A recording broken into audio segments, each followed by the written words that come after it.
നമസ്കാരം, പ്രൈം ന്യൂസിലേക്ക് സ്വാഗതം. പ്രധാന വാർത്തകൾ. ലോകമെങ്ങും ക്രൈസ്തവർ ഈസ്റ്റർ ആഘോഷിച്ചു. ഉത്ഥാനത്തിലൂടെ പുതുജീവിതത്തിലേക്ക് പ്രവേശിച്ച് വിശ്വാസികൾ. സ്ത്രീകളെയും ദരിദ്രരെയും സഹായിക്കണമെന്ന് ഫ്രാൻസിസ് മാർപ്പാപ്പ. ദേശീയപാത 766 രാത്രിയാത്രാ നിരോധനം നീക്കാൻ സുപ്രീം കോടതിയിൽ സംസ്ഥാനം ബദൽ നിർദ്ദേശങ്ങൾ സമർപ്പിക്കണമെന്ന് PM Joy. Chembra peak estate സമരം രൂക്ഷമാകുന്നു. നാളെ മുതൽ 3 ദിവസം കോട്ടപ്പടി വില്ലേജ് ഓഫീസ് ഉപരോധിക്കും. എസ്റ്റേറ്റ് ഭൂമി അളന്നു തിരിച്ചതിന് ട്രേഡ് യൂണിയൻ നേതാക്കൾക്കെതിരെ കേസ്. സൂക്ഷിക്കുക, സാത്താൻ നമ്മുടെ അരികിലുണ്ട്. സാത്താൻ സേവയ്ക്ക് വയനാട്ടിലും ശൃംഖല. വയനാട് ന്യൂസ് അന്വേഷണം.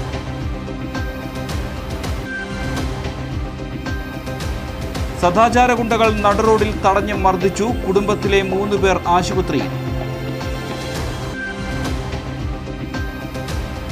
കുടിവെള്ള പ്രശ്നത്തിൽ മുള്ളംകൊല്ലി പഞ്ചായത്തിലേക്ക് ഈ മാസം 20-ന് മാർച്ചും ധർണയും.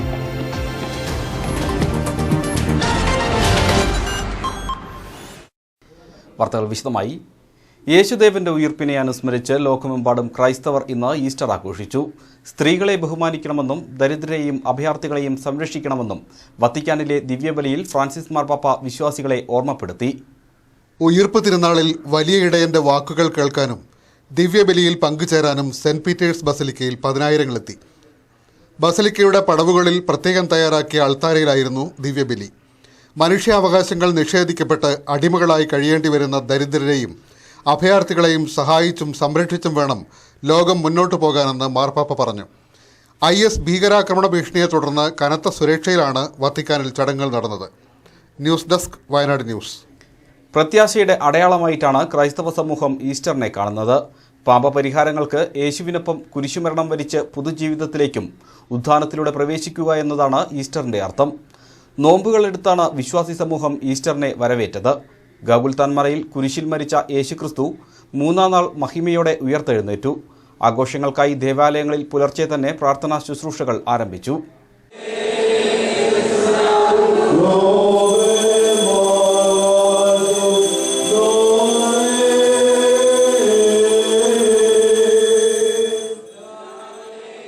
നാൾ മത്സ്യമാംസങ്ങൾ വർജിച്ച് പ്രാർത്ഥനകളിലും ദാനധർമ്മങ്ങൾ ചെയ്തുമാണ് വിശ്വാസി സമൂഹം ഈസ്റ്ററിനെ വരവേറ്റത്.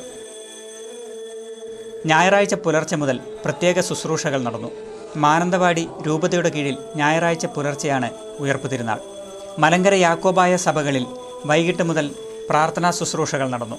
തീർത്ഥാടന കേന്ദ്രമായ ചീയമ്പം മോർ ബസേലിയോസ് സിംഹാസന പള്ളിയിൽ നടന്ന ഉയർപ്പ് ശുശ്രൂഷ കർമ്മങ്ങൾക്കും പ്രദക്ഷിണത്തിനും വിശുദ്ധ കുർബാനയ്ക്കും പ്രാർത്ഥന ശുശ്രൂഷകൾക്കും ഫാദർ എൽദോ അതിരമ്പുഴ നേതൃത്വം നൽകി. പട്ടാണിക്കോപ്പ് സെൻറ് മേരീസ് സിംഹാസന കത്തീഡ്രലിൽ ഫാദർ വർഗീസ് താഴത്തുകുടിയും ചെറ്റപ്പാലം സെൻറ് മേരീസ് യാക്കോബായ സിംഹാസന പള്ളിയിൽ ഫാദർ അനിൽ കൊമരിക്കലും പുൽപ്പള്ളി സെൻറ് ജോർജ് സിംഹാസന കത്തീഡ്രൽ പള്ളിയിൽ father Reji Paul Chavarppanal, father Saji Chollatt എന്നിവരും നേതൃത്വം നൽകി. ഇരുളം സെൻറ് സെബാസ്റ്റ്യൻസ് ദേവാലയത്തിൽ ഫാദർ സജി പുതുക്കുളങ്ങരയും ആടിക്കൊല്ലി സെൻറ് സെബാസ്റ്റ്യൻ ദേവാലയത്തിൽ ഫാദർ മനോജ് കാക്കോനിയിലും പട്ടാണിക്കോപ്പ് ഉണ്ണീശോ പള്ളിയിൽ ഫാദർ സിബിച്ചൻ ചേലക്കാപ്പള്ളിയും 60 കവല സെൻറ് ജൂദ് പള്ളിയിൽ ഫാദർ സാറ്റാബീനും കാപ്പസെറ്റ് പള്ളിയിൽ ഫാദർ ഡിനോ കുമ്മാനിക്കാട്ടും Perikkallur saint Thomas Knanaya forane പള്ളിയിൽ ഫാദർ സുനിൽ പാറയ്ക്കലും പുൽപ്പള്ളി തിരുഹൃദയ ദേവാലയത്തിൽ ഫാദർ ജോസ് മുണ്ടയ്ക്കലും ശശിമല ഇൻഫൻറ്റ് ജീസസ് പള്ളിയിൽ ഫാദർ ജോസ് കളപ്പുരയ്ക്കലും അമരക്കുനി സെൻറ് ജൂദ് ദേവാലയത്തിൽ ഫാദർ റോബിൻ പടിഞ്ഞാറയിലും പാടിച്ചിറ സെൻറ് സെബാസ്റ്റ്യൻ ദേവാലയത്തിൽ ഫാദർ സജി പുഞ്ചയിലും മുള്ളംകൊല്ലി സെൻറ് മേരീസ് ഫെറോന ദേവാലയത്തിൽ ഫാദർ ഫ്രാൻസിസ് നെല്ലിക്കുന്നേലും മരക്കടവ് സെൻറ് ജോസഫ് ദേവാലയത്തിൽ ഫാദർ മാത്യു പൈക്കാട്ടും കബനിഗിരി സെൻറ് മേരീസ് ദേവാലയത്തിൽ ഫാദർ തോമസ് ചേറ്റാനിയും സീതാമൗണ്ട് സെൻറ് ജോസഫ് ദേവാലയത്തിൽ ഫാദർ ജോഷി പുൽപ്പയിലും പുൽപ്പള്ളി സെൻറ് ജോർജ് മലങ്കര കത്തോലിക്ക പള്ളിയിൽ ഫാദർ ലാസർ പുത്തൻകണ്ടത്തിലും ഇരിപ്പോട് സെൻറ് ആൻ്റണീസ് ദേവാലയത്തിൽ ഫാദർ തോമസ് മുണ്ടോക്കുടിയിലും കൊളവള്ളി സെൻറ് മേരീസ് മലങ്കര പള്ളിയിൽ ഫാദർ തോമസ് മണ്ണിത്തോട്ടവും പുൽപ്പള്ളി സെൻറ് ജോർജ് യാക്കോബായ പള്ളിയിൽ ഫാദർ TP മാത്യൂസ് തിണ്ടിയത്തും ഉയർപ്പ് ശുശ്രൂഷകൾക്കും തിരുനാൾ കുർബാനയ്ക്കും നേതൃത്വം നൽകി. നമ്പ്യാർകുന്ന് മോർ ബസേലിയോസ് സിംഹാസന പള്ളിയിൽ യേശുക്രിസ്തുവിൻ്റെ ഉയർപ്പ് തിരുനാൾ ആഘോഷപൂർവ്വം കൊണ്ടാടി. ഇടവക വികാരി ഫാദർ കുര്യാക്കോസ് ചീരകത്തോട്ടത്തിൽ ഉയർപ്പ് ശുശ്രൂഷയ്ക്ക് നേതൃത്വം നൽകി. ഉയർപ്പ് പെരുന്നാളിനും ഭക്തിനിർഭരമായ പ്രദക്ഷിണത്തിലും തുടർന്ന് കുർബാനയ്ക്കും നൂറുകണക്കിന് ആളുകൾ പങ്കെടുത്തു. വൈകിട്ട് 6 മണിക്ക് തുടങ്ങിയ ശുശ്രൂഷ രാത്രി 10:30 പൊതുസദ്യയോടെ സമാപിച്ചു.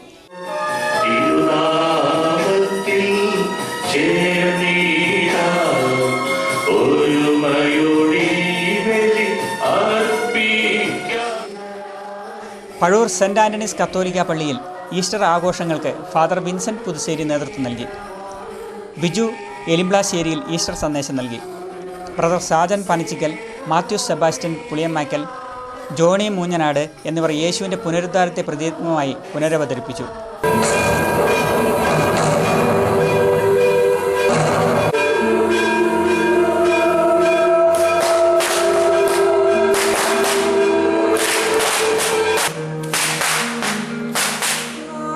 രാത്രി 2:30 ആരംഭിച്ച ശുശ്രൂഷകൾ 5 മണിയോടെ സമാപിച്ചു. പുൽപ്പള്ളി, ചീരാൽ ബ്യൂറോകൾക്കൊപ്പം ന്യൂസ് ഡെസ്ക് വയനാട് ന്യൂസ്.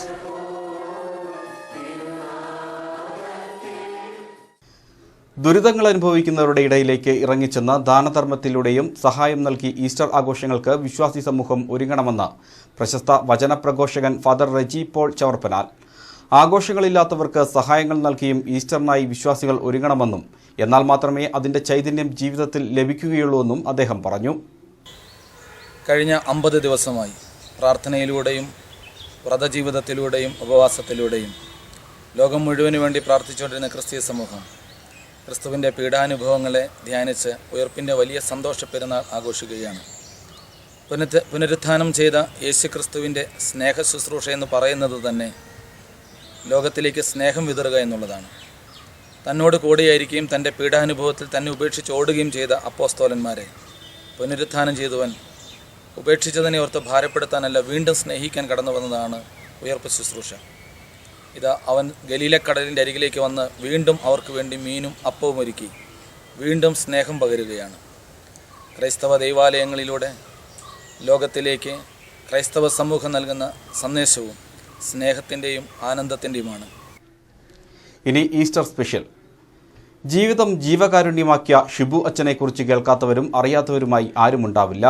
സ്വന്തം വൃക്കകളിൽ നിന്ന് തൃശൂർ ചാവക്കാട് സ്വദേശിനിയായ ഹൈർനീസ എന്ന മുസ്ലിം യുവതിക്ക് ദാനം ചെയ്തപ്പോഴായിരുന്നു ഷിബു അച്ഛനെക്കുറിച്ച് ലോകമറിഞ്ഞത്.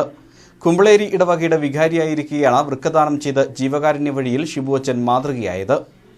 ബത്തേരി നെന്മേനി പഞ്ചായത്തിലെ മാടക്കര പാലക്കുനിയിൽ കുറ്റിപ്പറിച്ചേൽ KC യോഹന്നാൻ്റെയും KO മറിയയുടെയും മകനായി 1978 ഫെബ്രുവരിയിൽ ജനനം. കോളിയാടി AUPയിൽ പ്രാഥമിക പഠനം. അമ്പലവയലിലും സുൽത്താൻ ബത്തേരിയിലും ഹൈസ്കൂൾ ഹയർ സെക്കൻഡറി പഠനത്തിന് ശേഷം ബത്തേരി സെൻറ് മേരീസ് കോളേജിൽ ബിരുദ പഠനം. എറണാകുളം മുളന്തുരുത്തി വെട്ടിക്കൽ തിയോളജിക്കൽ സെമിനാരിയിലായിരുന്നു ആധ്യാത്മിക പഠനം. തുടർ പഠനങ്ങൾക്കായി ബാംഗ്ലൂരിലും ജർമ്മനിയിലും പോയി. യാക്കോബായ വിഭാഗത്തിൽ വിവാഹം കഴിക്കാമെങ്കിലും ഷിബു അച്ഛൻ ബ്രഹ്മചാരിയായി സഭാകാര്യങ്ങളിൽ മുഴുകി. ജീവകാരുണ്യ പ്രവർത്തനമായിരുന്നു ഷിബു അച്ഛന് ഇഷ്ടവിഷയം. കരുണയുടെ വഴികളെക്കുറിച്ച് അച്ഛൻ നിരന്തരം എഴുതി. ഏതാനും കൃതികൾ പ്രസിദ്ധീകരിച്ചു. പുസ്തകത്തിൽ നിന്നുള്ള വരുമാനവും അച്ഛൻ ജീവകാരുണ്യ പ്രവർത്തനത്തിന് വിനിയോഗിച്ചു. അജ്ഞത കാരണമാണ് അവയവദാനം പോലുള്ള കാര്യങ്ങളിൽ ആളുകൾ മനസ്സ് വെക്കാത്തതെന്ന് അച്ഛൻ പറയുന്നു. എനിക്ക് സ്നേഹപൂർവ്വം ഓർമ്മപ്പെടുത്താൻ ഒറ്റ കാര്യമേ ഉള്ളൂ. ഈ ഭൂമിയിൽ 3 നേരം ഭക്ഷണം കഴിക്കാൻ നമുക്ക് കഴിയുന്നെങ്കിൽ, കഴിക്കാൻ ഭക്ഷണം ഉണ്ടെങ്കിൽ എന്നല്ല, മറിച്ച് ഭക്ഷണം കഴിക്കാനുള്ള ശേഷി നമ്മുടെ ശരീരത്തിനുണ്ടെങ്കിൽ നമ്മുടെ ജീവിതം കൊണ്ട് ആർക്കെങ്കിലും ആശ്വാസമായി മാറിയാൽ മാത്രമേ ഈ ജീവിതം കൊണ്ട് അർത്ഥമുണ്ടാവുകയുള്ളൂ. അല്ലെങ്കിൽ ഈ ഭൂമിക്ക് നമ്മളൊരു ഭാരമായി മാത്രം മാറ്റപ്പെടും. അതിനേക്കാൾ എത്രയോ ശ്രേഷ്ഠമാണ്. ഹൈർനൂസ എന്ന 25-കാരിയായ മുസ്ലിം യുവതിക്ക് 2 വൃക്കകളും നഷ്ടപ്പെട്ടെന്നും ഉദാരമതികളുടെ കാരുണ്യത്തിന് ഹൈർനീസ കാത്തിരിക്കുകയാണെന്നുമുള്ള വാർത്ത കേട്ടപ്പോൾ ഈ ക്രിസ്തു ശിഷ്യന് കാരുണ്യ വഴിയിൽ മറ്റൊന്നും ആലോചിക്കാനുണ്ടായിരുന്നില്ല. അച്ഛൻ്റെ കാരുണ്യ പ്രവർത്തനം ആ മഹതിക്ക് പൊതുജീവൻ നൽകി. ഹൈർനീസയ്ക്ക് അത് ഉയിർപ്പിൻ്റെ അനുഗ്രഹമായി. അനുഗ്രഹം ലഭിച്ചതാകട്ടെ യേശുവിൻ്റെ വഴിയെ സഞ്ചരിക്കുന്ന ഷിബു അച്ഛൻ എന്ന നല്ലിടയനിൽ നിന്ന്. ഉയിർപ്പിൻ്റെ തിരുനാളിൽ കാരുണ്യ വഴിയിലെ ഈ അതികായനെ വയനാട് ന്യൂസ് നന്ദിയോടെ ഓർക്കുന്നു. News desk Wayanad news. Gundlupet Mysore റോഡിൽ രാത്രിയാത്രാ നിരോധനം സംബന്ധിച്ച കേസിന്റെ അവസാന ഘട്ടത്തിൽ പരിഹാര നിർദ്ദേശങ്ങൾ വെച്ചില്ലെങ്കിൽ റോഡ് പൂർണ്ണമായും അടയ്ക്കാൻ സാധ്യതയെന്ന് ജനതാദൾ എസ് ദേശീയ നിർവാഹക സമിതി അംഗം PM ജോയി. എത്രയും പെട്ടെന്ന് സുപ്രീം കോടതിയിൽ സംസ്ഥാന ഗവൺമെന്റ് പരിഹാര നിർദ്ദേശങ്ങൾ സമർപ്പിക്കണമെന്നാവശ്യപ്പെട്ട് സംസ്ഥാന മുഖ്യമന്ത്രി പിണറായി വിജയന് ഫാക്സ് സന്ദേശം അയച്ചതായും PM ജോയി. രാജ്യത്തിൻ്റെ സമീപകാല ചരിത്രത്തിൽ രാത്രികാല നിരോധനമുള്ള ഒരു റോഡും തുറക്കുന്നതിന് അനുകൂലമായ നിലപാട് സുപ്രീം കോടതി സ്വീകരിച്ചിട്ടില്ലെന്ന് PM ജോയി ചൂണ്ടിക്കാട്ടി. ദേശീയപാത 766 മുത്തങ്ങ റോഡ് അടഞ്ഞുപോകുന്ന വിധി സുപ്രീം കോടതി പുറപ്പെടുവിക്കുന്നതിന് മുമ്പ് സംസ്ഥാന ഗവൺമെൻറ് ബദൽ പരിഹാര നിർദ്ദേശങ്ങൾ സമർപ്പിക്കണം. രാത്രികാല ഗതാഗത നിരോധനം നീക്കണമെന്നാവശ്യപ്പെടുന്നതല്ലാതെ പരിഹാര നിർദ്ദേശങ്ങൾ ഗവൺമെൻറ്റോ ബന്ധപ്പെട്ട സംഘടനകളോ സ്ഥാപനങ്ങളോ സമർപ്പിച്ചിട്ടില്ല. കേസിൻ്റെ അവസാന ഘട്ടത്തിൽ പരിഹാര നിർദ്ദേശങ്ങൾ വെച്ചില്ലെങ്കിൽ റോഡ് പൂർണ്ണമായി അടയ്ക്കാനാണ് സാധ്യതയെന്ന് PM ജോയി ചൂണ്ടിക്കാട്ടി. അവിടെ നിർദ്ദേശിക്കുന്ന സുപ്രീം കോടതി നിർദ്ദേശിക്കുന്ന ബദൽ പരിഹാര മാർഗങ്ങളുണ്ടോ എന്ന് ആരാഞ്ഞിട്ടുണ്ട്. ആ ഒരു സാഹചര്യം മനസ്സിലാക്കി നമ്മുടെ സംസ്ഥാന ഗവൺമെൻറ്റിൽ ബന്ധപ്പെട്ടിട്ടുള്ള കക്ഷികളെല്ലാം സമ്മർദ്ദം ചെലുത്തി ഒരു ബദൽ പരിഹാര നിർദ്ദേശം ഒന്നെങ്കിൽ മറ്റേ ആനകൾ സഞ്ചരിക്കുന്ന അല്ലെങ്കിൽ മൃഗങ്ങൾ സഞ്ചരിക്കുന്ന കൂടുതലായി സഞ്ചരിക്കുന്ന മേഖലകളിൽ മേൽപ്പാലങ്ങൾ നിർമ്മിച്ചുകൊണ്ടോ അല്ലെങ്കിൽ അതിനനുസൃതമായി ജൈവ പാലങ്ങൾ നിർമ്മിച്ചുകൊണ്ടോ മറ്റുള്ള രീതിയിൽ ഉള്ള സംവിധാനങ്ങൾ കോൺവേ അടിസ്ഥാനത്തിൽ വണ്ടികൾ പാസ് ചെയ്യുന്നതിനുള്ള സംവിധാന നിർദ്ദേശങ്ങൾ മുന്നോട്ട് വെച്ചുകൊണ്ടോ നമ്മുടെ സംസ്ഥാന ഗവൺമെൻറ്റോ നമ്മൾ ബന്ധപ്പെട്ടവരോ വയനാട്ടിലെ അധികാരികളോ മുന്നോട്ട് പോയിട്ടില്ലെങ്കിൽ നമ്മളെ സംബന്ധിച്ച് ഈ റോഡ് പരിപൂർണമായി അടഞ്ഞു പോകുന്ന ഒരു സ്ഥിതിയാണ് ഉണ്ടാകാൻ പോകുന്നത്. AP Shaji, Wayanad news, Cheeral. ലോക്കൌട്ടിനെതിരായ ചെമ്പ്ര പീക്ക് എസ്റ്റേറ്റിൽ ഭൂമി അളന്നു തിരിച്ചതിന് സമരസമിതി കൺവീനറും ചെയർമാനുമടക്കം 10ഓളം പേർക്കെതിരെ മേപ്പാടി പോലീസ് കേസെടുത്തു. കേസിനെ നിയമപരമായി നേരിടുമെന്നും സമരത്തിൽ നിന്ന് പിന്മാറില്ലെന്നും സമരസഹായ സമിതി ഭാരവാഹികൾ വയനാട് ന്യൂസിനോട് പറഞ്ഞു. തോട്ടം ഭൂമി പിടിച്ചെടുത്ത് തൊഴിലാളികൾക്ക് കൈമാറുന്നതിന് മുന്നോടിയായി കഴിഞ്ഞ ദിവസം സമരസമിതിയുടെ നേതൃത്വത്തിൽ ചെമ്പ്ര പീക്ക് എസ്റ്റേറ്റിൽ ഭൂമി അളന്നു തിരിച്ചിരുന്നു. ഇതിനെതിരെ മാനേജ്മെന്റ് നൽകിയ പരാതിയിലാണ് അളന്നു തിരിക്കലിന് നേതൃത്വം നൽകിയ സമരസമിതി ചെയർമാൻ, കൺവീനർ എന്നിവരടക്കം ട്രേഡ് യൂണിയൻ നേതാക്കൾക്കെതിരെ മേപ്പാടി പോലീസ് കേസെടുത്തത്. സമരത്തിൽ നിന്ന് പിന്മാറുന്ന പ്രശ്നമില്ലെന്നും കേസിനെ നിയമപരമായി നേരിടുമെന്നും സമരസഹായ സമിതി അംഗം E. സുരേഷ് വയനാട് ന്യൂസിനോട് പറഞ്ഞു. ഭൂമി 20 സെന്റ് വീതം ഏറ്റെടുക്കുന്ന സമരപരിപാടി ആരംഭിക്കുകയും അപ്രകാരം 20 സെന്റ് ഭൂമി വീതം അളന്ന് തിട്ടപ്പെടുത്തി നൽകുന്ന പ്രവൃത്തി സമരം ആരംഭിച്ചത് തന്നെ പോലീസ് ഇടപെടുകയും പോലീസ് 10ഓളം തൊഴിലാളികളുടെ പേരിൽ ഇത് സംബന്ധിച്ച് കേസെടുക്കുകയുണ്ടായിട്ടെന്നാണ് അറിയാൻ കഴിഞ്ഞിട്ടുള്ളത്. കേസുമായി സമരസമിതി മുന്നോട്ട് പോകും. മറ്റ് സമരപരിപാടികളും രൂപ നൽകുവാൻ സമിതി തയ്യാറാവും എന്നാണ് എനിക്ക് പറയാനുള്ളത്. അതിനിടെ സമരസമിതിയുടെ നേതൃത്വത്തിൽ കോട്ടപ്പടി വില്ലേജ് ഓഫീസ് സമരം നാളെ കാലത്ത് 10 മണിക്ക് ആരംഭിക്കും. 3 ദിവസത്തെ ഉപരോധ സമരത്തിനിടെ ഗവൺമെന്റ് ഇടപെട്ട് ലോക്കൌട്ട് പ്രശ്നത്തിന് ശാശ്വത പരിഹാരം ഉണ്ടാക്കുന്നില്ലെങ്കിൽ തോട്ടം ഭൂമി പിടിച്ചെടുക്കുമെന്നാണ് സമരസമിതി പ്രഖ്യാപിച്ചിരിക്കുന്നത്. 20 സെന്റ് വീതം ഭൂമി ആദ്യഘട്ടത്തിൽ തൊഴിലാളികൾക്ക് കൈവശം നൽകാനാണ് തീരുമാനം. നാളെ മുതൽ 3 ദിവസം കോട്ടപ്പടി വില്ലേജ് ഓഫീസ് പ്രവർത്തനം സ്തംഭിപ്പിച്ചുകൊണ്ടുള്ള സമരമായിരിക്കും അരങ്ങേറുക. സാജർ പുത്തലൻ, വയനാട് ന്യൂസ്, മേപ്പാടി. പുൽപ്പള്ളി ഗ്രാമപഞ്ചായത്തിന്റെയും മത്സ്യസമൃദ്ധിയുടെയും നേതൃത്വത്തിൽ മടാപ്പറമ്പ് കുളത്തിൽ കൃഷി ചെയ്ത മത്സ്യകൃഷിയുടെ വിളവെടുപ്പ് ഉദ്ഘാടനം ഗ്രാമപഞ്ചായത്ത് പ്രസിഡന്റ് ബിന്ദു പ്രകാശ് നിർവഹിച്ചു. രൂക്ഷമായ വരൾച്ച മൂലം പുൽപ്പള്ളി പഞ്ചായത്തിലെ ഭൂരിഭാഗം മത്സ്യകർഷകരുടെയും കുളങ്ങൾ വറ്റിവരണ്ടതോടെ പുറമേ നിന്ന് വെള്ളമടിച്ചാണ് മടാപ്പറമ്പിലെ കർഷകർ കൃഷിയിറക്കിയത്. 3 കിൻഡലോളം വിവിധ ഇനങ്ങളിൽപ്പെട്ട മത്സ്യങ്ങളാണ് വിളവെടുത്തത്. ഈസ്റ്റർ ദിനത്തിന്റെ ഭാഗമായി പുൽപ്പള്ളി ടൗണിൽ മത്സ്യങ്ങൾ വിൽപ്പന നടത്തി.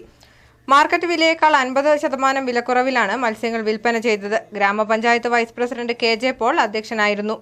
ശോഭന പ്രസാദ്, ബെന്നി ചിറ്റത്ത്, മണികണ്ഠൻ എന്നിവർ സംസാരിച്ചു. കർഷകരുടെ അക്ഷീണ പ്രയത്നം മൂലമാണ് ഈ ഈസ്റ്റർ ദിനത്തിൽ ഈ മത്സ്യ സമൃദ്ധി പദ്ധതിയിൽ ഉൾപ്പെടുത്തി നിക്ഷേപിച്ച മത്സ്യങ്ങളെ വിളവെടുത്ത് ഈസ്റ്റർ ദിനത്തിൽ നമുക്ക് വിപണനമേള നടത്തുന്നതിനുള്ള സാഹചര്യം ഉണ്ടായത്. നമ്മൾ ആന്റണി ഓലപ്പുരയ്ക്കൽ എന്ന കർഷകൻ്റെയും മണി മടാപ്പറമ്പിൽ എന്ന കർഷകൻ്റെയും കുളങ്ങളിൽ നിന്നാണ് ഈ വിളവെടുപ്പ് നടത്തിയിട്ടുള്ളത്. വയനാട് ന്യൂസ്, പുൽപ്പള്ളി. ഒരിക്കൽ നക്സൽ പ്രവർത്തകനായിരുന്ന മാനന്തവാടി ആർവാൾ തോട്ടോളി അയൂബ് ഇന്ന് സഫ ഓർഗാനിക് ഫാമിൽ കാർഷിക വിപ്ലവത്തിന്റെ അമരക്കാരനാവുകയാണ്. വിയറ്റ്നാം കൃഷിരീതിയാണ് അയൂബ് വിജയകരമായി പരീക്ഷിക്കുന്നത്. താങ്ങുകാലുകൾക്കുള്ള രോഗബാധ തടയുന്നതിനും അതിലൂടെ കുരുമുളക് ചെടിയെ സംരക്ഷിക്കുന്നതിനും ഇതുവഴി സാധിക്കുന്നു. താങ്ങുകാലുകളായി മരങ്ങൾക്കു പകരം കോൺക്രീറ്റ് കാലുകളാണ് ഉപയോഗിക്കുന്നത്. 15 അടി നീളമുള്ള കോൺക്രീറ്റ് കാലുകൾ 2 അടി ഭാഗം മണ്ണിൽ കുഴിച്ചിടും. വേരുപിടിപ്പിച്ച കുരുമുളക് നട്ടാൽ അതിവേഗം മരത്തിൽ പടർന്നു വളരാനായി പരുവരുത്ത പ്ലാസ്റ്റിക് കോൺക്രീറ്റ് തൂണിൽ പൊതിയും. കുരുമുളക് വള്ളികൾ തൂണിലേക്ക് ചേർത്ത് കെട്ടും. 2 അടി വീതിയും നീളവുമുള്ള കുഴികൾ എടുത്താണ് തൂണ് നാട്ടുന്നത്. ഒരേക്കറിൽ 1000 താങ്ങുകാലുകൾ ഇങ്ങനെ നാട്ടാനാവും. കുരുമുളക് ചെടിയും താങ്ങുമരവും തമ്മിൽ വെള്ളത്തിനും വളത്തിനും വേണ്ടിയുള്ള മത്സരം ഒഴിവാക്കാൻ കഴിയുമെന്നതാണ് ഇതിന്റെ ഏറ്റവും വലിയ പ്രത്യേകത. അതുകൊണ്ട് തന്നെ ഉൽപാദന വർധനവും ഉണ്ടാകും. ഒരു ചെടിയിൽ നിന്നും 3 കിലോ വരെ കുരുമുളക് ലഭിക്കും. വിയറ്റ്നാമിൽ ഒരേക്കറിൽ നിന്ന് 3 ടൺ വരെ കുരുമുളക് ലഭിക്കും. കഴിഞ്ഞ വർഷമാണ് അയ്യൂബ് ആദ്യം ഈ രീതി പരീക്ഷിച്ചത്. കേരളത്തിൽ മറ്റു ചില കർഷകർ ഈ രീതി അനുവർത്തിക്കുന്നുണ്ട്. മാനന്തവാടി എടവക പഞ്ചായത്തിലെ 2/4 9 ഏക്കർ സ്ഥലത്താണ് സഫ ഓർഗാനിക് ഫാം പ്രവർത്തിക്കുന്നത്. റെഡ് ലേഡി പപ്പായ, ജർജീർ, വിവിധയിനം പച്ചക്കറികൾ, വിവിധയിനം മുളകൾ എന്നിവയും ഇവിടെ കൃഷി ചെയ്യുന്നുണ്ട്. ജീവാമൃതം നിർമ്മിക്കുന്നതിനായി ചാണകത്തിനും മൂത്രത്തിനുമായി കാസർഗോഡൻ കുള്ളൻ പശുവിനെയും വളർത്തുന്നുണ്ട്. ജലസേചനത്തിനായി കുന്നിൻ മുകളിൽ നിന്ന് മഴവെള്ള സംഭരണികളും നിർമ്മിച്ചിട്ടുണ്ട്. മഴവെള്ള സംഭരണികളിൽ മത്സ്യകൃഷിയും നടത്തിവരുന്നു. സമ്മിശ്ര കൃഷിയിൽ വിജയം വരിച്ച അയ്യൂബിന് ഇതിനോടകം വിവിധ അവാർഡുകളും ലഭിച്ചിട്ടുണ്ട്. കാർഷിക മേഖലയിൽ പുതിയ രീതികൾ മറ്റുള്ളവർക്ക് പറഞ്ഞുകൊടുക്കാനായി കൃഷിയിടത്തിൽ തന്നെ പരിശീലനവും നൽകുന്നുണ്ട്. നക്സൽ പ്രവർത്തകനായിരുന്ന അയ്യൂബ് ഇന്ന് വയനാട്ടിലെ കാർഷിക വിപ്ലവത്തിന്റെ അമരക്കാരനാവുകയാണ്. നക്സൽ നേതാവ് എ വർഗീസിന്റെ ആശയങ്ങളിൽ ആകർഷനായി വിപ്ലവ പ്രവർത്തനങ്ങൾ മാത്രം നടത്തിയ ഒരു കാലമുണ്ടായിരുന്നു മാനന്തവാടിക്കടുത്ത ആറുവാൾ തോട്ടോളി അയ്യൂബിന്. യുവജനവേദി പ്രവർത്തകനായിരുന്ന അയ്യൂബിൽ നിന്ന് ഹരിത വിപ്ലവകാരനായ അയ്യൂബിലേക്കുള്ള മാറ്റം ഒരു പതിറ്റാണ്ട് മുമ്പാണ് സംഭവിച്ചത്. വിഷരഹിതമായ പഴങ്ങളും പച്ചക്കറികളും സ്വന്തം നാട്ടിലെ ആളുകൾക്ക് ലഭ്യമാക്കുക എന്ന ലക്ഷ്യത്തോടെ അയ്യൂബ് ആരംഭിച്ച സഫ ഓർഗാനിക് ഫാം ഇതിനോടകം ദേശീയ ശ്രദ്ധ നേടിക്കഴിഞ്ഞു. സ്വദേശമായ ആറുവാളിൽ 2 ഏക്കർ സ്ഥലത്തും മാനന്തവാടി 2/4 9 ഏക്കർ സ്ഥലത്തുമാണ് വിഷരഹിത കൃഷി. വ്യത്യസ്തമായ രീതിയിലാണ് എല്ലാ കൃഷിയും. 2/4 മൊട്ടക്കുന്നിലാണ് മഴവെള്ളം സംഭരിച്ചും വയലിലെ കുളത്തിൽ നിന്ന് വെള്ളം പമ്പ് ചെയ്തും വിവിധയിനം കാർഷിക വിളകൾ നൂറുമേനി വിളയിക്കുന്നത്. ഒരു ചെടിയിൽ നിന്ന് 1 ക്വിൻ്റൽ വരെ ഉൽപ്പാദനം ലഭിച്ച റെഡ് ലേഡി പപ്പായയാണ് ഒരിനം. 1 കിലോ പപ്പായയ്ക്ക് 25 രൂപ കിട്ടും. സ്വന്തം വാഹനത്തിൽ ടൗണിലെത്തിച്ച് വഴിയോരത്ത് വെച്ച് വിൽക്കുകയാണ് ചെയ്യുന്നത്. 2 വർഷം ആദായം ലഭിക്കും. പോഷകാംശവും രുചിയും കൂടിയ ഇനമാണ് റെഡ് ലേഡി. അവസാനത്തെ പപ്പായ വരെ ഒരു ചെടിയിൽ നിന്ന് വിൽക്കാൻ കഴിഞ്ഞാൽ 25,000 രൂപ വരെ ലഭിക്കുമെന്ന് അയ്യൂബ് പറയുന്നു. അൽഫോൻസ മാവ് വ്യത്യസ്ത രീതിയിൽ മാവ് കൃഷിയും ഇവിടെ ആരംഭിച്ചിട്ടുണ്ട്. അൽഫോൻസ ഇനത്തിൽപ്പെട്ട മാവാണ് ഹൈ ഡെൻസിറ്റി കൾട്ടിവേഷൻ രീതിയിൽ കൃഷി ചെയ്തിട്ടുള്ളത്. സാധാരണ രീതിയിൽ ഒരേക്കറിൽ 40 മാവിൻ തൈകളാണ് നടാൻ പറ്റുന്നതെങ്കിൽ ഈ രീതിയിൽ ഒരേക്കറിൽ 666 മാവിൻ തൈകൾ നടാം. കർണാടകയിലെ ഉദുമൽപേട്ടയിൽ പേരക്കയും നാരങ്ങയും മാതള നാരങ്ങയും ഇങ്ങനെ കൃഷി ചെയ്യുന്നുണ്ട്.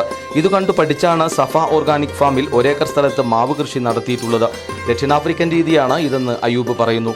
പ്രകൃതി സംരക്ഷണത്തിന് മുള 9 ഏക്കർ തോട്ടത്തിന്റെ ഒരു ഭാഗം മുളകൃഷിയാണ്. 30 സെന്റ് സ്ഥലത്ത് 24 ഇനം മുളയാണ് നട്ടുപിടിപ്പിച്ചിട്ടുള്ളത്. കുന്നിൻ ചെരുവിൽ ഇത് നട്ടുവളർത്തുന്നതിനാൽ വയലിൽ എപ്പോഴും വെള്ളമുണ്ടാകും. 40,000 രൂപയുടെ മുളത്തൈകളാണ് വാങ്ങി നട്ടത്. കാലാവസ്ഥാ വ്യതിയാനത്തെ അതിജീവിക്കുന്നതിനും കാറ്റിനെ പ്രതിരോധിക്കുന്നതിനും അധിക ആദായത്തിനും മുളകൃഷി സഹായിക്കുമെന്നാണ് ഇദ്ദേഹത്തിന്റെ പക്ഷം. 3-ാം വർഷം മുളച്ചുവട്ടിൽ നിന്നും ഉറവ ആരംഭിക്കും. മുറിച്ചു വിൽക്കാൻ പ്രായമായാൽ ഒരു ചുവടിൽ നിന്ന് 5,000 രൂപ വരെ ലഭിക്കും. ഒരേക്കറിൽ നിന്ന് നമുക്ക് കിട്ടുന്ന കുരുമുളക് 3 ടണ്ണാണ്. നമ്മുടെ ഇവിടെ കേരളത്തിലെ ഒരു ശരാശരി എന്ന് പറയുന്നത് ഒരു ഹെക്ടറിൽ നിന്ന് 8 കിൻഡലൊക്കെയാണ്. എന്ന് പറഞ്ഞാൽ ഒരു ഹെക്ടർ 2.5 ഏക്കറിൽ നിന്ന് 8 കിൻഡൽ, 1 ടണ്ണിന് താഴെയേ ലഭിക്കുന്നുള്ളൂ. അതാണ് ഇത്. ഒരു ഏക്കറിൽ നിന്ന് 3 ടണ്ണാണ് ഇതിൻ്റെ ഉൽപ്പാദനം. ഇതിൻ്റെ ഒരു ബെനിഫിറ്റ് എന്ന് പറയുന്നത് വെള്ളത്തിനും വളത്തിനും വേണ്ടിയുള്ള മത്സരം ഒഴിവാകുന്നു എന്നുള്ളതാണ്. ചെടികൾക്ക് നമ്മൾ ഇതിന് കൊടുക്കുന്നത്, കുരുമുളകിന് കൊടുക്കുന്നത് പൂർണ്ണമായും കുരുമുളകിന് തന്നെ ലഭിക്കുന്നു. ബിജു കിഴക്കേടം, വയനാട് ന്യൂസ്, മാനന്തവാടി. ഇനി തകരുന്ന കാർഷിക വയനാട്.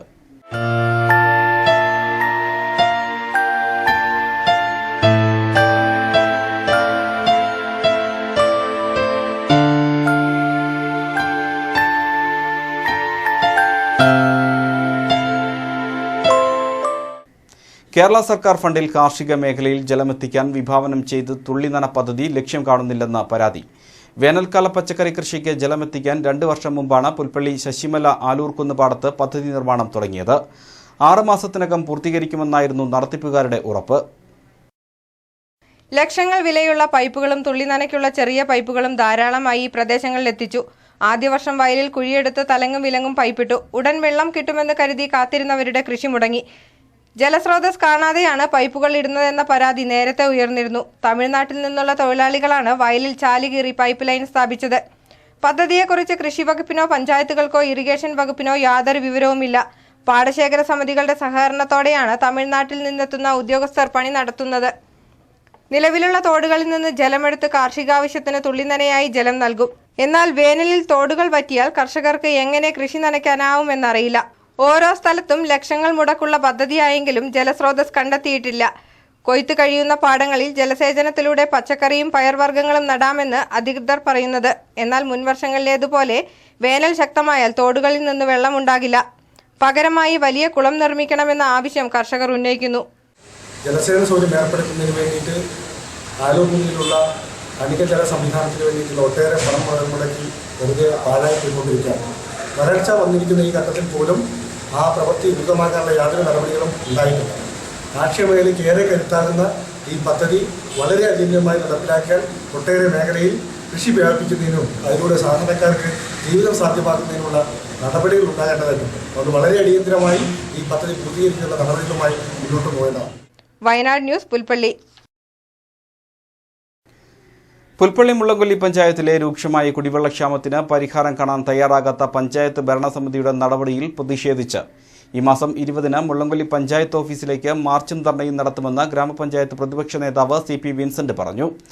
മുള്ളംകൊല്ലി പഞ്ചായത്തിലെ ഏറ്റവും കൂടുതൽ കുടിവെള്ളക്ഷാമം അനുഭവപ്പെടുന്ന ഉദയകവല, ചെറ്റപ്പാലം, കാപ്പിസെറ്റ്, ബാങ്ക് കവല, വെട്ടിക്കവല തുടങ്ങിയ പ്രദേശങ്ങളിലെ രൂക്ഷമായ കുടിവെള്ളക്ഷാമത്തിന് പരിഹാരം കാണുന്നതിന് പഞ്ചായത്ത് ഭരണസമിതി തയ്യാറാകുന്നില്ല. ഇതിൽ പ്രതിഷേധിച്ചാണ് സമരം. മുള്ളംകൊല്ലി പഞ്ചായത്തിൽ 11-ാം വാർഡിൽ രൂക്ഷമായ കുടിവെള്ളക്ഷാമം നേരിട്ടുകൊണ്ടിരിക്കുകയാണ്. നിരന്തരമായി പഞ്ചായത്ത് വിവരം അറിയിച്ചിട്ടും വേണ്ട രീതിയിലുള്ള ഇടപെടലുകൾ പഞ്ചായത്തിൻ്റെ ഭാഗത്തുനിന്ന് ഉണ്ടാകുന്നില്ല. പഞ്ചായത്ത് പ്രസിഡന്റിനെ വിളിച്ചു പറഞ്ഞു, ഒന്നും വേണ്ട രീതിയിലുള്ള ഇടപെടലുകൾ നടത്താത്തത് മൂലം ഞങ്ങൾ ഇവിടെ ഈ നമ്മുടെ കാപ്പിസെറ്റ് മുതലുമാരം കോളനിയിൽ കുടിവെള്ളമില്ലാതെ ജനങ്ങൾ നെട്ടോട്ടം ഓടിക്കൊണ്ടിരിക്കുകയാണ്. അതിന് ഒരു ബദൽ എന്ന രീതിയിൽ ഞങ്ങൾ മുള്ളംകൊല്ലി പഞ്ചായത്തിൽ ഈ മാസം 20-ാം തീയതി അനിശ്ചിതകാല സമരം തന്നെ ആരംഭിക്കാൻ വേണ്ടിയുള്ള തീരുമാനത്തിലാണ്. മേപ്പാടിയിൽ ജീവനക്കാർക്കും ഉപഭോക്താക്കൾക്കും നിന്ന് തിരിയാനിടമില്ലാതെ വീർപ്പുമുട്ടുന്ന മാവേലി സ്റ്റോർ സൗകര്യപ്രദമായ മറ്റിടങ്ങളിലേക്ക് മാറ്റി സ്ഥാപിക്കണമെന്ന ആവശ്യം ശക്തമായി. ഗ്രാമപഞ്ചായത്തിന്റെ ഉടമസ്ഥതയിലുള്ള ബസ് സ്റ്റാൻഡ് കം ഷോപ്പിംഗ് കോംപ്ലക്സിൽ ഒറ്റമുറിയിൽ മാവേലി വീർപ്പുമുട്ടാൻ തുടങ്ങിയിട്ട് പതിറ്റാണ്ടുകളായി. വാഹനങ്ങൾ സദാ ചീറിപ്പായുന്ന ഊട്ടി കോഴിക്കോട് റോഡിന്റെ ഓരത്തെ മാവേലിയിൽ നിന്ന് സാധനങ്ങൾ വാങ്ങാൻ തോട്ടം മേഖലയിലെ പാവപ്പെട്ടവരിൽ പാവപ്പെട്ടവരായ ആളുകൾ റോഡരികിൽ തന്നെ മണിക്കൂറുകളോളം ക്യൂ നിൽക്കേണ്ട സ്ഥിതിയാണ്. മുമ്പ് മാവേലിയോട് ജനങ്ങൾക്ക് വലിയ താൽപ്പര്യമുണ്ടായിരുന്നില്ല. പൊതുവിപണിയിൽ വിലക്കയറ്റം രൂക്ഷമായതോടെ കൂടുതൽ സാധാരണക്കാർ നിത്യോപയോഗ സാധനങ്ങൾക്ക് ആശ്രയിക്കുന്നത് മാവേലി സ്റ്റോറിനെയാണ്. ഇതുകാരണം തിരക്ക് വർദ്ധിക്കുകയും ക്യൂ നീളുകയും ചെയ്യുന്നു. മാവേലി സ്റ്റോർ പ്രവർത്തിക്കുന്ന ഒറ്റമുറിയിൽ ജീവനക്കാർക്ക് പ്രവർത്തിക്കാനും സാധനങ്ങൾ സൂക്ഷിക്കാനും സൗകര്യം തീരെ ഇല്ലാത്തതിനാൽ പുറത്ത് റോഡരികിലെ ക്യൂ മണിക്കൂറുകളോളം നീളുകയാണ്.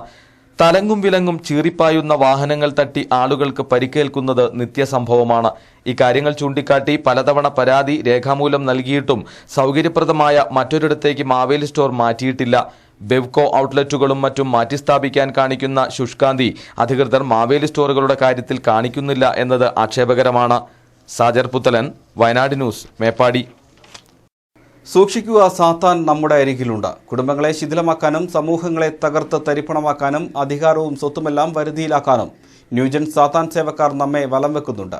വയനാട്ടിൽ പരക്കെ അവർക്ക് ആരാധകരും ശൃംഖലകളും ഉള്ളതായി വയനാട് ന്യൂസ് അന്വേഷണത്തിൽ വ്യക്തമായി. സാത്താൻ സഭയുടെ പിടിവിട്ടോടി പുൽപ്പള്ളിയിൽ താമസിക്കുന്ന വയനാട് സ്വദേശിയുമായി ഞങ്ങൾ ദീർഘനേരം സംസാരിച്ചു. സാത്താൻ സഭയുടെ പിടിയിൽ ഭാര്യയെയും 2 മക്കളെയും നഷ്ടപ്പെട്ട പുൽപ്പള്ളി സ്വദേശി ഇപ്പോൾ ജീവഭയത്തിലാണ് നാളുകൾ തള്ളി നീക്കുന്നത്. ദൈവത്തിൻ്റെയും നന്മയുടെയും പേര് പറഞ്ഞാണ് ഇയാളെയും കുടുംബത്തെയും സാത്താൻ സഭയിൽ ചേർത്തത്. എറണാകുളത്തെ സഭാകേന്ദ്രത്തിൽ എത്തിയപ്പോഴാണ് സാത്താൻ വിശ്വാസത്തിൻ്റെ തനിനിറം മനസ്സിലായത്. ലൈംഗിക സദാചാരം ഇല്ലായ്ക, പാപഭരിതമായ പ്രവൃത്തികൾ ചെയ്യുക, ദൈവനിന്ദയ്ക്ക് എന്തൊക്കെ ചെയ്തു കൂട്ടാമോ അതൊക്കെ ആചരിക്കുക എന്നിവയെല്ലാം സാത്താൻ സേവയുടെ മുഖമുദ്രയാണ്. ക്രിസ്തീയ സഭയെ മാത്രമല്ല മറ്റു വിശ്വാസങ്ങളെയും സാത്താൻ സഭക്കാർ അപകീർത്തിപ്പെടുത്തുകയോ ആക്രമിക്കുകയോ ചെയ്യുന്നു. ഗുണ്ടാപ്രവർത്തനത്തിൻ്റെയും പണക്കൊഴുപ്പിൻ്റെയും അധികാര പിൻബലത്തിൻ്റെയും ദുർമന്ത്രവാദത്തിൻ്റെയും ഗൂഢപരിവേഷത്തിൽ പ്രവർത്തിക്കുന്ന സാത്താൻ സഭയ്ക്കെതിരെ നൽകിയ പരാതികളിൽ ഒരന്വേഷണവും ഉണ്ടായിട്ടില്ലെന്നാണ് പുൽപ്പള്ളി സ്വദേശിയുടെ അനുഭവം. സത്യമാണ്, നിയമം സത്യമാണ്. അതിന് സർക്കാരോ നേതാക്കന്മാരോ അല്ലെങ്കിൽ മന്ത്രിമാരോ ജില്ലാ കളക്ടറോ IG മാരോ ഇതൊന്നും താല്പര്യം കാണിക്കുന്നില്ല. അപ്പം നമ്മൾ പരാതി കൊടുത്താലും നടപടികൾ ഉണ്ടാകുന്നില്ല. അങ്ങനെ തന്നെ 2-3 പേര് ധ്യാനത്തിൽ ചരിച്ചിട്ടുണ്ട് തന്നെ. അതിന്റെ കേസുണ്ട്. അതിനൊന്നും ഇന്നുവരെ വിളിച്ചിട്ടില്ല. ഒടുവിൽ ജീവനും കൊണ്ട് വയനാട്ടിൽ തിരിച്ചെത്തിയ ഇയാൾക്ക് വയനാട്ടിൽ വെച്ച് ചെകുത്താൻ സംഘക്കാരുടെ മർദ്ദനമേറ്റു. കൽപ്പറ്റയിൽ ചെകുത്താൻ വിശ്വാസികൾക്ക് ഒത്തുകൂടാൻ വിജനസ്ഥലത്ത് ഒരു ക്ലബ്ബുണ്ട്. ബത്തേരിയിലും സങ്കേതമുണ്ടെന്നാണ് വിവരം. വിവിധ പേരുകളിലാണ് സാത്താൻ സഭ പ്രവർത്തിക്കുന്നത്. സാത്താൻ സഭയിലെ അനുഭവങ്ങളെക്കുറിച്ചും ഭാര്യയും മക്കളും നഷ്ടപ്പെടാനിടയായ സാഹചര്യങ്ങളെക്കുറിച്ചും പണനഷ്ടത്തെക്കുറിച്ചും സംഘത്തിൻ്റെ ക്രിമിനൽ സ്വഭാവത്തെക്കുറിച്ചും ഇരിങ്ങാലക്കുട DYSP, ജില്ലാ കളക്ടർ, മുൻ മുഖ്യമന്ത്രി എന്നിവർക്ക് പരാതി നൽകിയെങ്കിലും ആരും ചെറുവിരൽ പോലും അനക്കിയിട്ടില്ലെന്ന് പുൽപ്പള്ളിക്കാരൻ പറയുന്നു.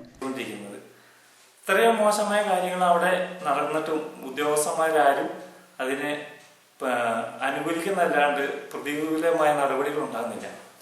അതേപോലെ തന്നെ ഇരിങ്ങാലക്കുട DSPന്റെ അടുത്തൊക്കെ പരാതികൾ കൊടുത്ത ഒരുപാട് പേരുണ്ട്. അതുപോലെ തന്നെ കളക്ടർക്ക്, മുൻ മുഖ്യമന്ത്രി ഉമ്മൻചാണ്ടി, ആഭ്യന്തരമന്ത്രി രമേശ് ചെന്നിത്തല, പിന്നെ ഹൈക്കോടതിയിൽ CBI അന്വേഷണം, ഇതെല്ലാം അവർ അട്ടിമറിച്ചുകൊണ്ട് സ്വാധീനം ഉപയോഗിച്ചും പണം ഉപയോഗിച്ചുകൊണ്ട് അട്ടിമറിച്ചുകൊണ്ടിരിക്കുക.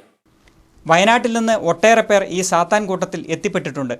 എതിർക്കുന്നവരെയും മോശത്തരങ്ങളിൽ മടുപ്പ് തോന്നി ഓടി രക്ഷപ്പെടുന്നവരെയും ഇല്ലാതാക്കാൻ കെൽപ്പുള്ളവരാണ് സാത്താൻ സംഘമെന്ന് ഇയാൾ പറയുന്നു. പല സ്ഥലങ്ങളിൽ പല പേരുകളിൽ ഉദയം കൊള്ളുന്ന സാത്താൻ സംഘം മയക്കുമരുന്ന് അടിമകളുടെയും ലൈംഗിക ഉന്മാദത്തിൻ്റെയും മറ്റു പലതരം കുറ്റവാസനകളുടെയും ക്രിമിനൽ സംഘമാണെന്ന് പറയാം. News team, Wayanad news. മദ്യപന്മാരും സദാചാര ഗുണ്ടകളും ചേർന്ന് നടുറോഡിൽ തടഞ്ഞു നിർത്തി ആക്രമിച്ചതായി ആരോപണം. ഒരു കുടുംബത്തിലെ 3 പേർക്ക് പരിക്ക്. പരിക്കേറ്റവർ ബത്തേരിയിലെ സ്വകാര്യ ആശുപത്രിയിൽ ചികിത്സയിൽ. വിഷുപ്പിറ്റേന്ന് മകൻ അഖിലിനോടും ഭാര്യ ഗീതയോടുമൊപ്പം പെങ്ങളുടെ വീട്ടിലേക്ക് പോകുമ്പോൾ ചെണ്ടക്കുനി വണ്ടിച്ചിറയിൽ വെച്ച് നടുറോട്ടിൽ തടഞ്ഞതാണ് സംഘട്ടനത്തിനിടയാക്കിയത്. സംഘം ചേർന്ന് വഴിയിൽ തടഞ്ഞവരോട് വഴിയിൽ നിന്ന് മാറി നിൽക്കണമെന്ന് ആവശ്യപ്പെട്ടതാണ് പ്രകോപനത്തിന് കാരണമെന്ന് പറയുന്നു. ഞങ്ങൾ പറഞ്ഞു മാറി നിൽക്കുക, ഞങ്ങൾ ഇന്ന പോലെ പോകുകയാണെന്ന് പറഞ്ഞു. അന്നേരം അവർ പറഞ്ഞു ഒരാളെ ഉണ്ടായിരുന്നുള്ളൂ. അയാൾ മാറാൻ പറഞ്ഞപ്പോൾ മാറിയില്ല. എന്നിട്ട് ഇവിടെ പിടിച്ച് മാറ്റിയപ്പോൾ എന്നെ വേറെ ആൾക്കാരെല്ലാം വിളിച്ചു വന്ന് 2 ആൾക്കാർ വേറെ വന്നിട്ട് എൻ്റെ മോൻ്റെ കഴുത്തിന് പിടിച്ചപ്പോൾ ഞാൻ വേഗം ഇടയിൽ കയറിയിട്ട് അപ്പം എൻ്റെ കൈക്ക് പിടിച്ച് തിരിച്ച്. മർദ്ദനത്തിൽ വിജയൻ്റെ ഭാര്യ ഗീതയ്ക്കും മകൻ അഖിലിനും പരിക്കുണ്ട്. 15ഓളം പേർ ചേർന്നാണ് മർദ്ദിച്ചതെന്ന് ഗീത പറഞ്ഞു. മീനങ്ങാടി പോലീസ് കേസെടുത്ത് അന്വേഷണം തുടങ്ങി. സംഭവത്തിൽ ഇതുവരെ ആരെയും പിടികൂടിയിട്ടില്ല. വയനാട് ന്യൂസ്, ബത്തേരി. ജില്ലയിലെ സ്വകാര്യ ബസ് തൊഴിലാളികളെ അന്യായമായി പിരിച്ചുവിടാനുള്ള സ്വകാര്യ ബസ് മുതലാളിമാരുടെ നടപടി അനുവദിക്കില്ലെന്ന് INTUC നേതാവ് PR മണി വാർത്താസമ്മേളനത്തിൽ പറഞ്ഞു. പുൽപ്പള്ളി മേഖലയിലെ 4ഓളം തൊഴിലാളികളെയാണ് അനാവശ്യമായി പിരിച്ചുവിട്ടതെന്നും പിരിച്ചുവിട്ട തൊഴിലാളികളെ തിരിച്ചെടുക്കാൻ ബസ് ഉടമകൾ തയ്യാറായില്ലെങ്കിൽ അനിശ്ചിതകാല സമരം ആരംഭിക്കുമെന്നും വർഷങ്ങളായി ജോലി ചെയ്യുന്ന തൊഴിലാളികളെ പിരിച്ചുവിടാനുള്ള ഊടനീക്കമാണ് ഇതിനു പിന്നിലെന്നും മണി പറഞ്ഞു. ജില്ലാ ഭരണകൂടം ഇടപെട്ട് പ്രശ്നത്തിന് പരിഹാരം കാണണം. അല്ലാത്തപക്ഷം സമര പരിപാടികളുമായി മുന്നോട്ടു പോകാനുള്ള തീരുമാനത്തിലാണ് INTUC എന്നും മണി അറിയിച്ചു. സജി കണ്ണമ്പള്ളി, രതീഷ്, നിശാന്ത് എന്നീ 3 തൊഴിലാളികളെ ഒരു കാരണവുമില്ലാതെ ഉടമകൾ പിരിച്ചുവിട്ടിരിക്കുകയാണ്. അവർക്കെതിരെ ഏതെങ്കിലും തരത്തിലുള്ള ആക്ഷേപമോ പരാതിയോ യൂണിയനുകൾക്കോ ബന്ധപ്പെട്ട പ്രൈവറ്റ് ബസ് ഓണേഴ്സ് അസോസിയേഷൻ്റെയോ മുമ്പിൽ ഇതുവരെ വന്നിട്ടില്ല. അതുകൊണ്ട് തന്നെ പ്രസ്തുത തൊഴിലാളികളെ സംബന്ധിച്ച് തൊഴിലാളി യൂണിയനുകൾ INTUC ഉൾപ്പെടെയുള്ള തൊഴിലാളി യൂണിയനുകൾക്ക് യാതൊരുവിധ ആക്ഷേപവും നിലനിൽക്കുന്നുമില്ല. അതുകൊണ്ട് ഈ തൊഴിലാളികളെ പിരിച്ചുവിട്ടത് നടപടി പിൻവലിക്കണമെന്നും ഈ തൊഴിലാളികളെ എത്രയും വേഗത്തിൽ തൊഴിൽ തിരിച്ചെടുക്കണമെന്നുമാണ് INTUCക്ക് പറയുവാനുള്ളത്. പുൽപ്പള്ളി ടൗണിൽ ഗതാഗത സംവിധാനങ്ങൾ പരിഷ്കരിക്കാൻ നടപടി വൈകുന്നു. വർഷങ്ങൾക്ക് മുമ്പ് നടപ്പാക്കിയ ട്രാഫിക് സംവിധാനമാണ് ഇപ്പോൾ നിലവിലുള്ളത്. അശാസ്ത്രീയമായ രീതിയിലാണ് ഇത് നടപ്പാക്കിയിരിക്കുന്നത്. ടൗണിൽ തലങ്ങും വിലങ്ങും വാഹനങ്ങൾ നിർത്തിയിട്ടിരിക്കുന്നത് കാഴ്ചയാണ്. ലൈല ജംഗ്ഷൻ മുതൽ അനശ്വര ജംഗ്ഷൻ വരെ ബൈക്കുകളുടെ നീണ്ട നിരയാണ്. ഈ ഭാഗം പൂർണ്ണമായും ബൈക്ക് പാർക്കിംഗ് ഏരിയയാണ് നിശ്ചയിച്ചിരിക്കുന്നത്. രാവിലെ ഇവിടെ വെച്ച് പോകുന്ന ബൈക്കുകൾ പാതിരാത്രിയോടെയാണ് പലരും മാറ്റുന്നത്. ഇത് ടൗണിലെ വ്യാപാരികൾക്കടക്കം ഏറെ പ്രയാസങ്ങൾ ഉണ്ടാക്കുന്നു. പാർക്കിംഗ് ഏരിയയായി നിശ്ചയിച്ചിരിക്കുന്ന സ്ഥലങ്ങൾ കുറവാണ്. ഇക്കാരണത്താൽ വാഹനങ്ങൾ നിർത്തി ഏറെ ദൂരം നടന്നാണ് വിവിധ ആവശ്യങ്ങൾക്ക് ആളുകൾ വ്യാപാര കേന്ദ്രങ്ങളിൽ എത്തുന്നത്. ഗതാഗത സംവിധാനങ്ങൾ പരിഷ്കരിക്കുമെന്ന് പഞ്ചായത്ത് ഭരണസമിതി അധികാരത്തിലെത്തിയപ്പോൾ ഉറപ്പു നൽകിയിരുന്നു. എന്നാൽ ഇതുവരെ ഇക്കാര്യത്തിൽ ഒരു നടപടിയും ഉണ്ടായിട്ടില്ല. പ്രകടനങ്ങളും പൊതുയോഗങ്ങളും എല്ലാം ടൗണിൽ ഉണ്ടാകുമ്പോൾ ഗതാഗതക്കുരുക്ക് രൂക്ഷമാകുന്നു. വിവിധ സംഘടനകളുടെയും സ്ഥാപനങ്ങളുടെയും പോലീസിന്റെയും പഞ്ചായത്തിന്റെയും സഹകരണത്തോടെ ട്രാഫിക് പരിഷ്കരണം നടപ്പാക്കണമെന്നാണ് ആവശ്യം. ഇപ്പോൾ മണിക്കൂറുകളോളം ഇവിടെ ടൗണിൽ വെയിറ്റ് ചെയ്താൽ മാത്രമേ ഈ ടൗണിൻ്റെ 1 കിലോമീറ്റർ അപ്പുറത്തേക്കൊന്ന് എത്തിച്ചേരാൻ പറ്റുള്ളൂ എന്നുള്ളൊരു അവസ്ഥയാണ് ഇപ്പോൾ ഇവിടെ ടൗണിലുള്ളത്. ഇതിനൊരു അടിയന്തര പരിഹാരം അധികൃതരുടെ ഭാഗത്തുനിന്ന് ഉണ്ടാവണമെന്നാണ് അവർ അപേക്ഷിക്കുന്നത്. കാരണം ഇതുപോലെ തിരക്ക് പിടിച്ച ഒരു കാലഘട്ടം പോരെങ്കിലും വിശേഷ ദിവസങ്ങൾ വരുമ്പോൾ തീരെ രക്ഷയില്ലാത്തൊരവസ്ഥയാണ് ഇപ്പോൾ. വളരെ മോശമായിട്ട് വണ്ടികളൊക്കെ പാർക്ക് ചെയ്യുന്നതിനും ഒരു നിബന്ധനയും പാലിക്കാത്ത രീതിയിലേക്കുള്ള കാര്യങ്ങൾ പോലീസുകാരുടെ ഭാഗത്തുനിന്നും ആ ഒരു നടപടി ഉണ്ടാവേണ്ടതാണ്. വയനാട് ന്യൂസ്, പുൽപ്പള്ളി. പുൽപ്പള്ളി പഞ്ചായത്തിലെ ഭിന്നശേഷിക്കാരുടെ മക്കൾക്ക് പഠിക്കാൻ എല്ലാവിധ സഹായങ്ങളും ഗ്രാമപഞ്ചായത്തിന്റെ ഭാഗത്തു നിന്ന് നൽകുമെന്നും ഗ്രാമപഞ്ചായത്ത് വൈസ് പ്രസിഡന്റ് KJ പോൾ. വിദ്യാഭ്യാസ രംഗത്ത് പുരോഗതി കൈവരിക്കുന്നതിന് ഗ്രാമപഞ്ചായത്തിന്റെ ഭാഗത്തു നിന്ന് ആവശ്യമായ സഹായം നൽകാൻ തയ്യാറാണെന്നും അദ്ദേഹം പറഞ്ഞു. പുൽപ്പള്ളി പഞ്ചായത്തിലെ ഭിന്നശേഷിയുള്ളവരുടെ മക്കൾക്ക് വിദ്യാഭ്യാസ സ്കോളർഷിപ്പ് വിതരണം KJ പോൾ ഉദ്ഘാടനം ചെയ്തു. ബിന്ദു പ്രകാശ് അധ്യക്ഷയായിരുന്നു. ശോഭന പ്രസാദ്, PA മുഹമ്മദ്, സിന്ധു ബാബു എന്നിവർ സംസാരിച്ചു. ആ നിലയിൽ ജനിച്ചു വളർന്നു വരുന്നുണ്ട്. അവരെയും നല്ല രീതിയിൽ നമ്മൾ സഹായിച്ചു കൊടുക്കേണ്ടി വരും. തീർച്ചയായിട്ടും ഭിന്നശേഷിക്കാരായ കുട്ടികൾക്ക് പ്രത്യേക പരിഗണന നൽകിക്കൊണ്ടുള്ള ഒരു വിദ്യാഭ്യാസ നയമാണ് ത്രിതല പഞ്ചായത്തുകൾ, പ്രാദേശിക സർക്കാരുകൾ ഏറ്റെടുക്കേണ്ടത്. ഒരു കാരണവശാലും അതിൽ നിന്നും പുറകോട്ട് പോകാൻ പുൽപ്പള്ളി ഗ്രാമപഞ്ചായത്ത് ആഗ്രഹിക്കുന്നില്ല. ഇനി എഡിറ്റേഴ്സ് ചോയ്സ്.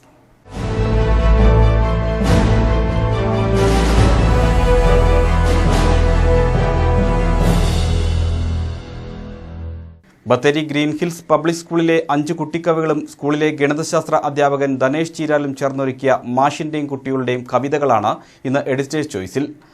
അക്കാദമിക വിദ്യാഭ്യാസവും അധ്യയനവും ഗണിതശാസ്ത്രത്തിലാണെങ്കിലും ധനേഷ് മാഷിന്റെ സർഗതാളങ്ങൾ മന്ദവും ചടുലവുമായി ഉറഞ്ഞു തുള്ളുന്നത് കവിതകളിലെ ബിംബങ്ങളുടെ മുഴക്കങ്ങളിലും ചെണ്ടയിൽ തായമ്പകയുടെ ഘോഷസ്ഥായികളിലുമാണ്. ധനേഷ് മാഷുടെ 14 കവിതകളും വിദ്യാർത്ഥികളായ നിർമ്മല, സാറ ഫാത്തിമ, ഗായത്രി, മാളവിക, അശ്വിൻ എന്നിവരുടെ 10 കവിതകളും ചേർന്ന് 24 കവിതകളുടെ സമാഹാരമാണ് മാഷിന്റെയും കുട്ടികളുടെയും കവിതകൾ. കെട്ട ജീവിതങ്ങളുടെ കാലമാണിതെന്നത്രേ സമാഹാരത്തിലെ ഓരോ കവിതയും ബോധിപ്പിക്കുന്നത്. കവിതയാൽ ജ്ഞാനസ്നാനം ചെയ്യപ്പെട്ടവർ വാക്കുകൾ കൊണ്ട് കോട്ടകെട്ടി നാടിനെയും നാട്ടാരെയും കാലത്തെയും കാക്കേണ്ടവരാണ്. അശുഭകാലത്തിനെതിരെ സ്വയം പ്രതിരോധമാകുന്ന ഉടലുകളാണ് ഓരോ കവിതയും. ആസുരമായ ഈ കാലത്തോടുള്ള ഒരു അധ്യാപകന്റെയും ഏതാനും കുട്ടികളുടെയും സർഗാത്മകമായ പ്രതികരണങ്ങളാണ് ഈ കവിതകൾ. സ്വപ്നങ്ങൾ പോലും ലാഭനഷ്ടങ്ങളുടെ ഗണിതയുക്തികൾക്കകത്താകുമ്പോൾ നിസ്സഹായനായി പോവുകയാണ്.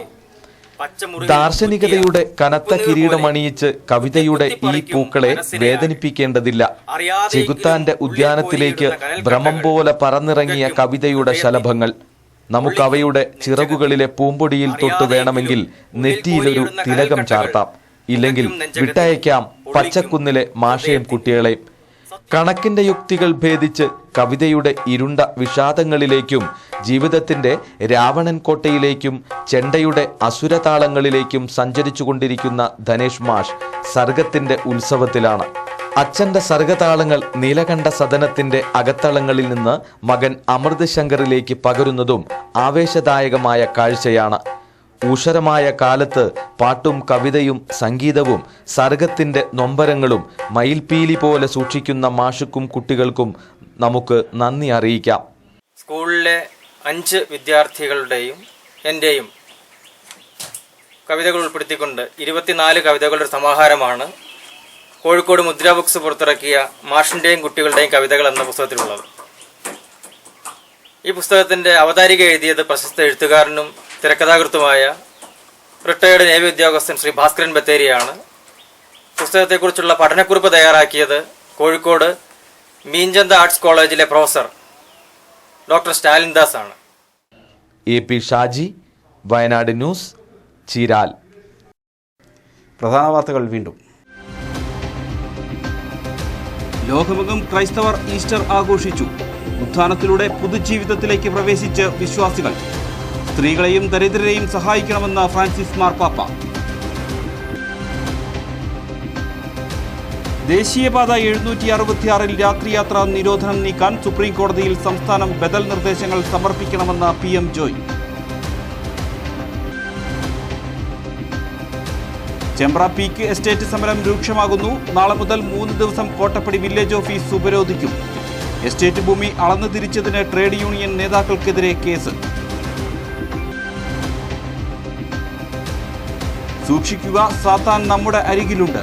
സാത്താൻ സേവയ്ക്ക് വയനാട്ടിലും ശൃംഖല. വയനാട് ന്യൂസ് അന്വേഷണം.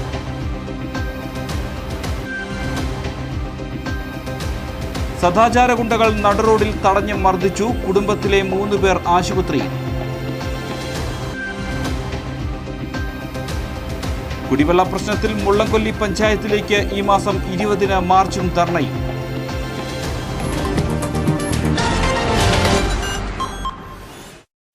ഇതോടെ ബുള്ളറ്റിൻ സമാപിക്കുന്നു. നമസ്കാരം.